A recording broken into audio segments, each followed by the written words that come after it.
Good morning class. Today I am going to teach you chapter number 1 for business study part 2.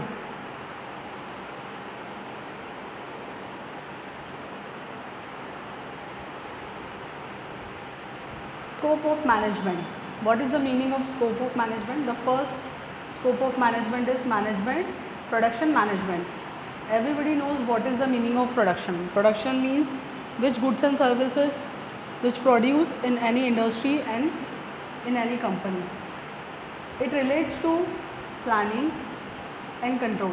Definitely यदि हम कोई सी भी product का production करना चाहते हैं तो सबसे पहले हमें उसके लिए प्लानिंग करनी होगी और उस प्लानिंग करने के बाद उस पूरी एक्टिविटीज़ को कंट्रोल भी करना होगा कि प्रॉपरली रन हो रही नहीं हो रही. The object of production planning is to ascertain that rights good at are produced at right time and at right cost. Production की प्लानिंग करने का मतलब ये होता है कि एक राइट टाइम पर हमें एक प्रोडक्ट बनाना, एक प्रॉपर कॉस्ट पर बनाना और एक प्रॉपर टाइम पे बनाना, ये बहुत ज़रूरी है. जैसे एज एग्जांपल अगर हम लेते हैं और फेस्टिवल सीज़न है तो फेस्टिवल सीज़न पे मार्केट में बहुत ज़्यादा भीड़ होती है, मतलब डिमांड बहुत ज़्यादा होती है. तो फेस्टिवल सीज़न तक कितना प्रोडक्शन लगेगा ये एस्टिमेशन लगाने का काम कंपनी का होता है. कंपनी वाले प्लानिंग करते हैं कि इस फेस्टिवल तक के लिए इतने इस क्वांटिटी में हमें गुड्स मार्केट में अवेलेबल करवाने हैं. It consist of designing the product, purchase, storage of material. इसके अंदर प्रोडक्ट कैसा होना चाहिए, क्या हमें उसके डिज़ाइन चेंज करनी है, क्या उसमें हमें कुछ नए इंग्रेडिएंट्स ऐड करने हैं, क्या हमें कोई नया प्रोडक्ट लॉन्च करना है. ये सारी चीज़ें प्रोडक्ट मैनेजमेंट के अंदर, प्रोडक्शन मैनेजमेंट के अंदर कंपनी के मैनेजमेंट द्वारा डिसाइड की जाती है. और फैक्ट्री में किस तरह के ऑपरेशंस होंगे, उसको लेके क्या स्टाफ चेंज करना पड़ेगा, उसको लेके क्या प्रोसेस चेंज करनी पड़ेगी, या उससे रिलेटेड जितने भी चेंजेस करने होंगे, ये सारी प्लानिंग जो है वो प्रोडक्शन मैनेजमेंट के अंदर होती है. सेकेंड है मार्केटिंग मैनेजमेंट. अब यदि हमने कोई गुड्स प्रोड्यूस कर लिया है तो डेफिनेटली उसे हमें मार्केट में सप्लाई भी करना होगा. कौन से मार्केट में कितनी क्वांटिटी सप्लाई होगी. जैसे नागदा का मार्केट छोटा मार्केट है तो कम सप्लाई होगा, लेकिन वही इंदौर के मार्केट की यदि हम बात करें तो वो मार्केट बहुत ह्यूज मार्केट होता है, तो उसमें प्रोडक्शन हमें ज़्यादा लगता है. It refers to assessment of needs of consumer producing goods और सर्विसेज नीडेड बाय हिम.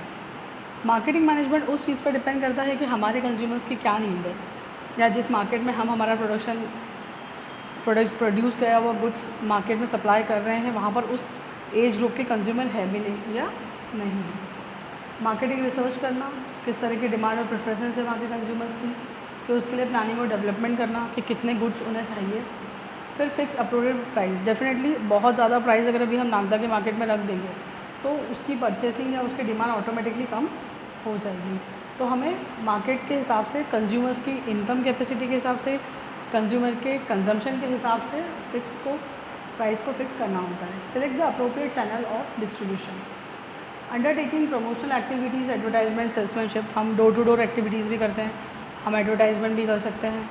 बहुत सारे तरीके से हम मार्केटिंग एक्टिविटी को करके हम हमारे प्रोडक्ट को मार्केट में ला सकते हैं.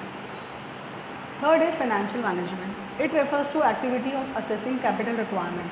फाइनेंशियल मैनेजमेंट मतलब यदि हमने कुछ चेंजेस किए हैं या हमें ज़्यादा मात्रा में या ज़्यादा क्वांटिटी में प्रोडक्शन करना है तो हमें सबसे पहले कैपिटल की रिक्वायरमेंट होती है कि वो उन चेंजेस के लिए कितनी कैपिटल और कितनी पूंजी की रिक्वायरमेंट होगी.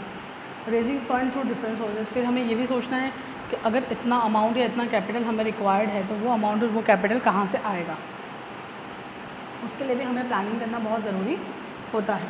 तो the main activities connected with the financial management are estimate the capital requirement. कितना पूंजी लगेगी, कितनी कैपिटल हमें रिक्वायर है. Second, select appropriate sources of fund. कहाँ से वो फंड्स आएंगे, क्या सोर्सेज रहेंगे. हम शेयर्स इशू करेंगे, हम डिवेंचर्स इशू करेंगे, हम प्रॉफिट में से कुछ पार्ट लेंगे, हमारी कंपनी में पहले से कुछ अमाउंट जो हमने कंपनी के फ्यूचर ग्रोथ के लिए रखा है हम उसे यूज़ करेंगे. These all are the sources of financial. Raising funds at appropriate time के बीच में भी उस फंड को हमें रेज़ करना है. पता चला हमारा प्रोडक्शन का टाइम निकल गया, उसके बाद हमारे पास फंड्स आए तो वो हमारे किसी काम के नहीं रहेंगे. Ensuring proper utilization of allocation of funds. Allocation of fund का मतलब होता है फंड्स को प्रॉपरली अपनी अलग अलग डिपार्टमेंट में बांटना. अलोकेट करने का मतलब होता है जितना अमाउंट जहाँ ज़रूरत है उतने अमाउंट को वहाँ पर अलोकेट करना. Management of earnings and dividend policy, management कितना अर्न कर पाएगा, उसमें क्या डिविडेंड पॉलिसी होगी। यदि हमने शेयर होल्डर से इन्वेस्ट करवाया तो डेफिनेटली हमें उन्हें डिविडेंड देना पड़ेगा। तो at the end of the day या at the end of the that production हम उन्हें कितना डिविडेंड दे पाएंगे। These all are policies are decided into financial management. The last scope is personal manager. It involve estimation of man power requirements. देखिए, अगर हम production management कर रहे हैं, मार्केटिंग मैनेजमेंट कर रहे हैं, फाइनेंशियल मैनेजमेंट कर रहे हैं, लेकिन अगर हमें काम करवाना है तो काम करवाने के लिए सबसे पहले हमें हमारे मैन पावर को मैनेज करना होता है। It involves estimation of man power requirements, recruiting suitable people, training, developing, appraising performance of employees, compensating them, उन्हें सैलरी कितनी देनी है, उन्हें ओवर टाइम देना पड़ेगा। अगर ज़्यादा प्रोडक्शन करना है तो या तो हमें नए लेबर रिक्रूट करने होंगे या हमारे पास जो एग्जिस्टिंग लेबर है हमें उनसे ओवर टाइम करवाना पड़ेगा। तो ये सारी चीज़ें जो हैं वो पर्सनल मैनेजमेंट में डिसाइड की जाती है। कितना स्टाफ है, कितने स्टाफ की ज़रूरत है, कितना स्टाफ का रिटायरमेंट होने वाला है, क्या हमें नए स्टाफ की ज़रूरत है, ये सारी चीज़ें पर्सनल मैनेजमेंट में डिसाइड होती है। तो these are the 4 scope of management. The first is production management, the second is marketing management, the third is financial management, and the fourth is personal management. So our next topic is objective of management. अब objective का मतलब होता है उद्देश्य। Management के हमारे 3 उद्देश्य होते हैं। एक होता है इकोनॉमिक, एक होता है सोशल और एक होता है at last human objective. Economic objective definitely money से रिलेटेड है, क्योंकि इकोनॉमी जो है वो पैसे को शो करती है। सोशल मतलब हमारे समाज के लिए, सामाजिक तौर पे हम हमारे बिज़नेस को क्या, बिज़नेस से हम हमारी सोसाइटी को क्या दे रहे हैं। और ह्यूमन ऑब्जेक्टिव मतलब हमारे यहाँ बहुत सारे लोग काम करते हैं, सोसाइटी में भी बहुत लोग होते हैं, ग्रुप ऑफ पीपल काम करते हैं, हमारे उनके प्रति क्या ऑब्जेक्टिव्स हैं। ठीक है, तो हम सबसे पहले देखेंगे economic objective. What is the meaning of economic objective? Organization objective refers to economic goals, profit earning activities. जैसे मैंने आपको बताया था कि इकोनॉमिक ऑब्जेक्टिव है तो डेफिनेटली वो मनी से रिलेटेड होगा। As a matter of facts the main motive of establishing a business enterprises to earn profit. Main motive क्या है उसको इस्टेब्लिश करने का? Business enterprises to earn profit. Definitely profit earn करने के लिए ही हम बिजनेस एंटरप्राइजेस इस्टेब्लिश करते हैं।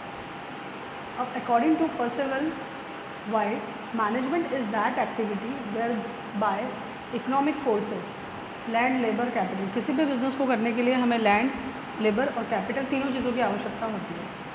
Are utilize in combination. और अगर हमें वो बिज़नेस करना है तो हमें उन तीनों रिसोर्सेज को या तीनों फोर्सेस को कंबाइन यूटिलाइज करना होगा, always with the view of profit. Definitely काय के लिए करना होगा? प्रॉफिट के लिए करना होगा। पीटर एंड ड्रकर कहते हैं it is the purpose, nature, necessity of institution take risk and to create trust. Definitely अगर यदि कोई बिज़नेस हम स्टार्ट करना चाहते हैं तो उसके लिए हमें बहुत रिस्क हो जाती है, लेकिन जितना ज़्यादा रिस्क होता है उतने ही ज़्यादा प्रॉफिट के चांसेस होते हैं। और यदि हम बिज़नेस करना चाहते हैं तो हमें रिस्क उठानी ही पड़ती है। Profit is the ultimate test of efficient performance, greater and better profits help with the future expansion of the business. किसी भी बिज़नेस, कोई भी बिज़नेस ग्रोथ कर रहा है कि नहीं कर रहा है, या जो बिज़नेस है वो प्रॉपरली रन कर रहा है कि नहीं कर रहा है। जैसे आप लोग पढ़ाई करते हैं तो आप पढ़ रहे हैं कि नहीं पढ़ रहे हैं, वो चीज़ रिजल्ट पे डिपेंड करती है। तो डेफिनेटली वो बिज़नेस चल रहा है कि नहीं चल रहा है, वो बिज़नेस प्रॉपरली रन हो रहा है नहीं हो रहा है, वो पता चलता है उसके प्रॉफिट से। अगर आप बहुत अच्छी क्वांटिटी में प्रॉफिट हो रहा है तो हम ये कह सकते हैं कि आपका बिज़नेस जो है वो बहुत इफ़िशिएंटली और इफेक्टिवली वर्क कर रहा है। Organizational objective given emphasis on 3 things: survival of organization, profit earning and growth of business. Definitely सबसे पहला काम जब आपने बिज़नेस चालू करा है तो सबसे पहले आपको उस बिज़नेस को सर्वाइव करवाना है। सर्वाइव करवाना है मतलब मार्केट में टिकाना है। बहुत सारे बिज़नेस चलते हैं, उसके बाद भी नए नए बिज़नेस मार्केट में ओपन होते रहते हैं, तो उन मार्केट के साथ उन जो स्टैब्लिश बिज़नेस है, उन स्टैब्लिश बिज़नेस के साथ अपने बिज़नेस की जगह बनाना और बचाना, उसको बोलते हैं सर्वाइवल ऑफ ऑर्गेनाइजेशन। तो सबसे पहला काम तो यही होता है हमारा। दूसरा है प्रॉफिट अर्निंग। अब हमारा बिज़नेस सर्वाइव हो गया है, हमने मार्केट में अपनी जगह बना ली, अब हम प्रॉफिट अर्न करना शुरू करेंगे।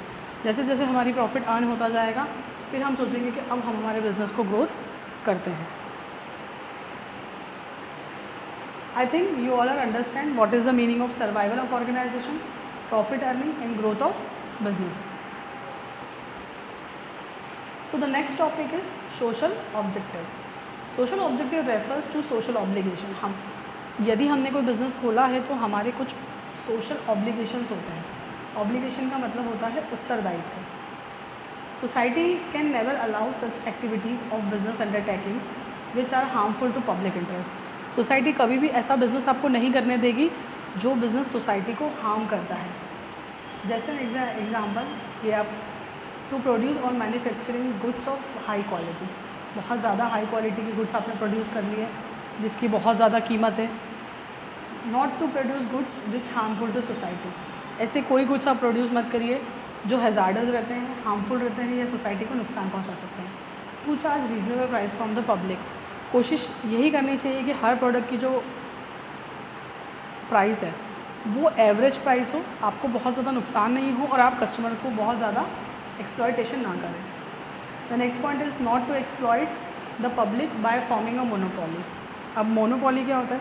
मान लीजिए कि उस पूरी मार्केट एरिया में सिर्फ आप ही की एक कपड़े की शॉप है और आप अपनी मर्ज़ी से कोई सा भी दाम या कोई सी भी प्राइस डिसाइड करके कंज्यूमर से पैसा ले रहे हैं.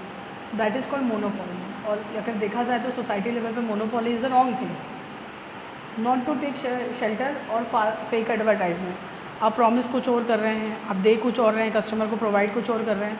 तो this is the fake advertisement and false promises जिसका शेल्टर आपको नहीं लेना चाहिए. To pay adequate wages and salary to its employ. कोशिश करनी चाहिए कि जितनी मात्रा में वो वेजेस और सैलरी डिज़र्व करते हैं वो आपको उनको प्रोवाइड करनी चाहिए. To promote adequate health, safety and welfare facility of workers. Adequate का मतलब होता है पर्याप्त मात्रा में आप उनको healthy, safety, welfare activity workers को प्रोवाइड करें. To provide healthy work environment and housing facility to staff. कोशिश करें यदि आप एक अच्छा ऑर्गेनाइजेशन चला रहे हैं, एक अच्छा बिजनेस चला रहे हैं तो आप अपने जितने भी एम्प्लॉयज़ हैं, वर्कर्स हैं, उनको रहने की, खाने की एक अच्छी व्यवस्था प्रोवाइड करवा पाएँ. तो these all are the social objective. The next is the human objective. Human requirement is one important objective of business. अगर हम ह्यूमन रिक्वायरमेंट की बात करें तो ये ऑब्जेक्टिव बिजनेस के लिए बहुत इंपॉर्टेंट है. बिकॉज आपके पास मशीन है, आपके पास लैंड है, आपके पास सब कुछ है, लेकिन आपके पास लेबर नहीं है. तो आप वो मशीन किससे चलवाओगे? आप वहाँ पर काम किससे करवाओगे? तो ह्यूमन एस्पेक्ट्स जो है वो बहुत इंपॉर्टेंट ऑब्जेक्टिव है. It is important to note that business does not mean land, raw material, machine, but it comprises a great army of managers, organization and workers. अगर मैं बात करूँ तो मैनेजर्स, ऑर्गेनाइजर्स और workers they all are the human. अगर ये लोग नहीं होंगे तो हम लैंड का, रॉ मटेरियल का और मशीन का किसी भी तरह का कोई इस्तेमाल नहीं कर पाएंगे. To develop human behaviour, human relation with them.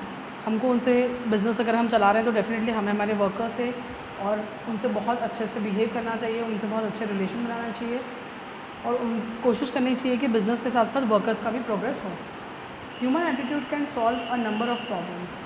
Human attitude बहुत सारे नंबर ऑफ़ प्रॉब्लम्स, क्योंकि ह्यूमन के पास माइंड होता है, बहुत नंबर ऑफ़ प्रॉब्लम सॉल्व कर सकते हैं. It helps towards employ can create a number of problems like strike and rust. उसी तरीके से अगर आप उन्हें डिससेटिस्फाइड रखोगे, उनसे अच्छे से हेल्दी रिलेशन बना के नहीं रखोगे तो वो दूसरी तरीके से number of problem like strike जैसी प्रॉब्लम भी क्रिएट कर सकते हैं. Extending human behaviour with the employ. Payment of adequate remuneration. Remuneration का मतलब होता है सैलरी. आप भले ही वो उनको दैनिक वेतन दे रहे हों या आप मंथली सैलरी प्रोवाइड कर रहे हो या वो आपकी कंपनी, आपके ऑर्गेनाइजेशन की तरफ से कुछ भी अर्न कर रहे हैं तो वो प्रॉपरली उन्हें मिलना चाहिए. Motivate them. यदि उन्होंने कोई अच्छा काम किया है तो उन्हें आप मोटिवेट कर सकते हैं, अप्रिशिएट कर सकते हैं. Providing requisite welfare, welfare of society. बहुत सारी कंपनीज़ होती है जो छोटे छोटे फंक्शंस ऑर्गेनाइज करती है, वर्कर्स को सम्मानित करती है. बहुत सारे ऐसे तरीके होते हैं जिस तरीके से हम हमारी लेबर को के साथ एक अच्छे हेल्दी रिलेशन बना सकते हैं. तो यही ह्यूमन ऑब्जेक्टिव है जो हर बिज़नेस का होना चाहिए. So there are 3 objective: economic, social and human objective. I hope you all are understand. The next is social responsibility of management. What are the social responsibilities of management? The first is responsibility towards owner of a business or shareholders.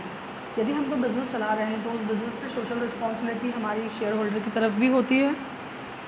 It is first and foremost responsibility of management to safeguard the interest of their share holder.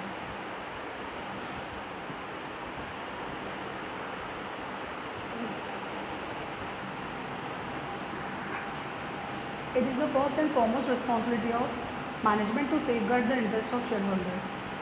Share holder यदि उनका पैसा आपके business में invest कर रहे हैं तो definitely आपको आपकी रिस्पॉन्सिबिलिटी बनती है कि उनका जो पैसा हो वो सेफ हैंड में हो।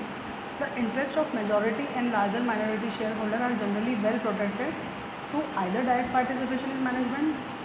कुछ शेयर होल्डर्स ऐसे होते हैं जिनका डायरेक्टली पार्टिसिपेशन रहता है, जो बिज़नेस का डिसीजन लेते हैं, बिज़नेस में प्रॉफिट और लॉस के लिए ज़िम्मेदार होते हैं। लेकिन कुछ शेयर होल्डर्स ऐसे भी रहते हैं जो सिर्फ प्रॉफिट में हिस्सेदार रहते हैं, वो अपना अमाउंट इन्वेस्ट करते हैं और आपसे एक्सपेक्ट करते हैं कि आप उन्हें प्रॉफिट दो।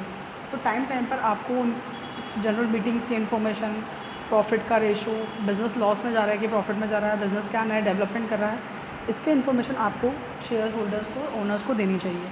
ये बिज़नेस की रिस्पॉन्सिबिलिटी है किसके प्रति? शेयर होल्डर्स के प्रति।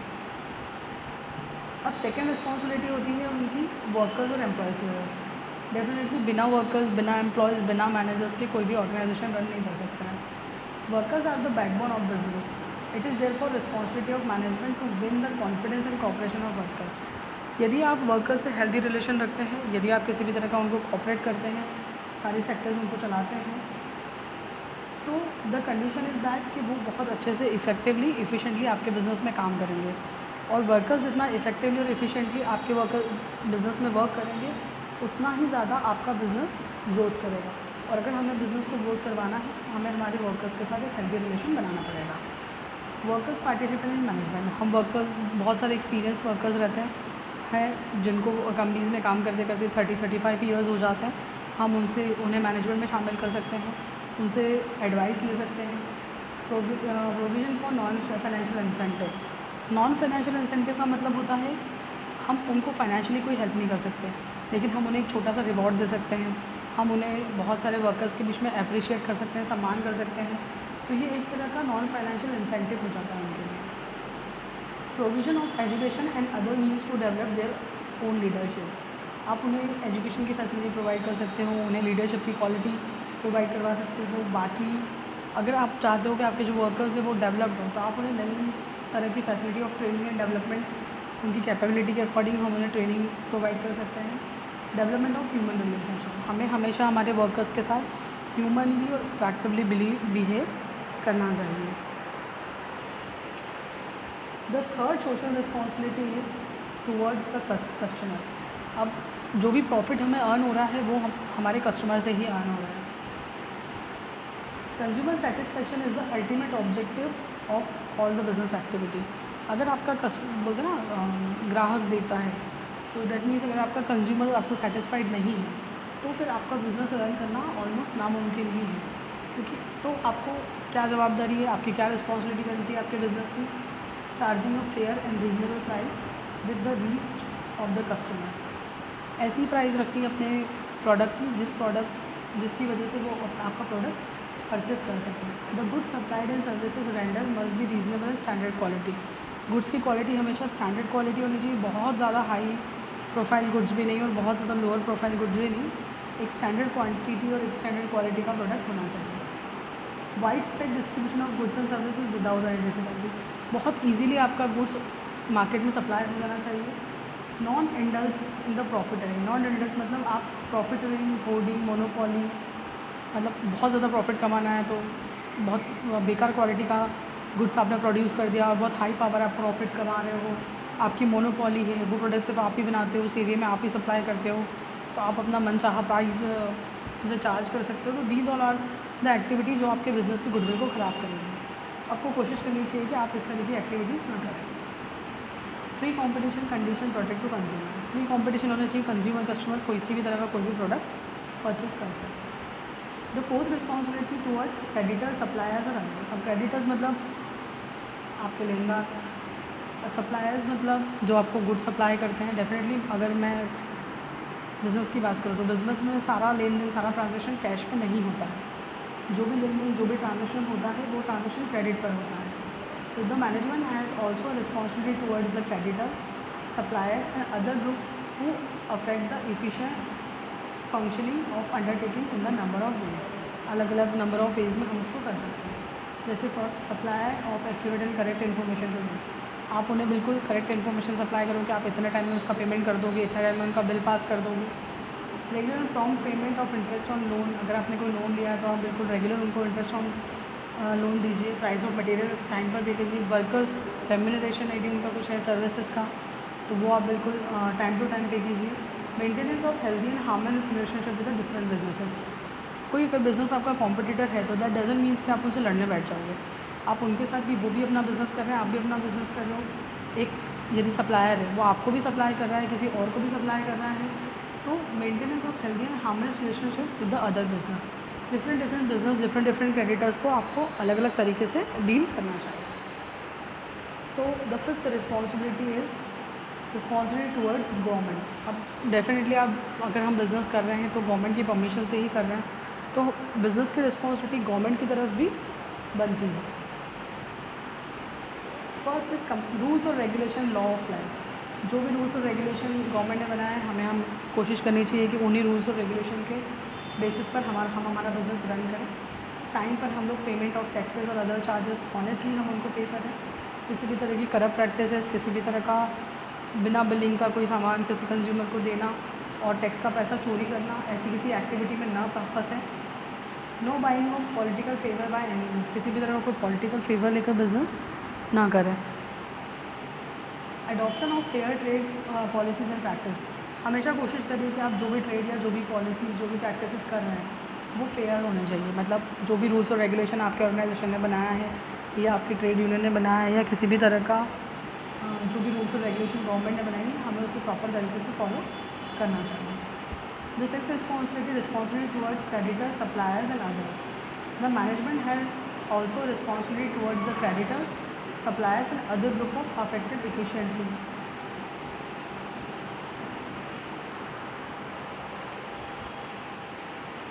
हमारे जो रेगुलर क्रेडिटर्स हैं, सप्लायर्स हैं, उनकी तरफ भी हम उन्हें करेक्ट इन्फॉर्मेशन प्रोवाइड करें, रेगुलरली पेमेंट करें किसी भी चीज़ का, उनसे हेल्दी और हार्मोनियस रिलेशनशिप बनाए रखें।